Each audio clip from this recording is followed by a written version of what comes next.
Il y a 30 ans, la NASA voulait faire pousser des plantes dans l'espace, notamment des pommes de terre. Alors ils ont réussi, certes, mais ils ont par la même occasion découvert un moyen de guérir la peau. L'indépendance alimentaire des astronautes, c'est une grande question et ça fait des années que les chercheurs font pousser des tas de plantes dans l'espace. Et à cette époque, ils testaient l'efficacité de la lumière rouge et de la lumière bleue pour stimuler la photosynthèse des plantes. Ce qui a d'ailleurs vraiment bien marché. Mais les astronautes en charge du jardinage spatial se sont rendus compte que les blessures qu'ils avaient sur les mains guérissaient plus vite. Et ça, c'était une découverte tout à fait fortuite. Fortuite, mais dont on aurait pu se douter. En fait, ils venaient de découvrir un pouvoir guérissant de la lumière qui avait déjà été démontré 30 ans plus tôt par André Mester, un physicien hongrois. Et lui, à la base, ce physicien, il travaillait sur le cancer, donc a priori rien à voir. Et dans les années 60, il essayait de reproduire une expérience que d'autres collègues avant lui avaient réalisée, celle de traiter une tumeur chez une souris grâce à un laser rouge. Sauf que Mester, il partait vraiment assez mal pour la reproduction de l'expérience parce que son laser à lui était pas très puissant. Donc ça veut dire que les tumeurs s'en sont sorties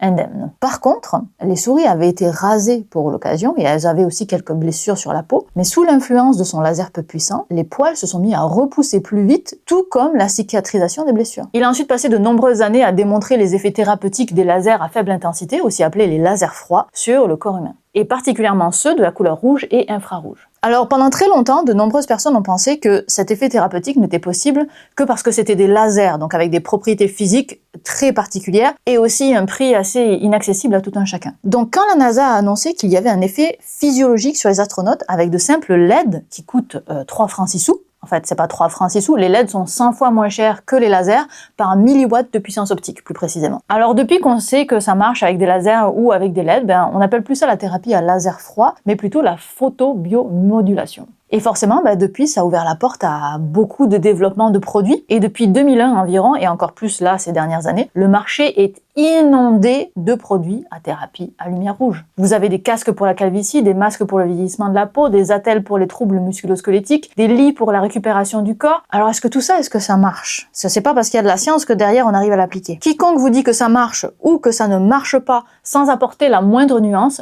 ne s'est pas vraiment intéressé à ce que les chercheurs en disent. J'ai potassé beaucoup d'études et croyez-moi, vous voulez connaître les petits détails avant d'en acheter pour vous-même. Rendez-vous sur YouTube pour ma vidéo complète sur le sujet.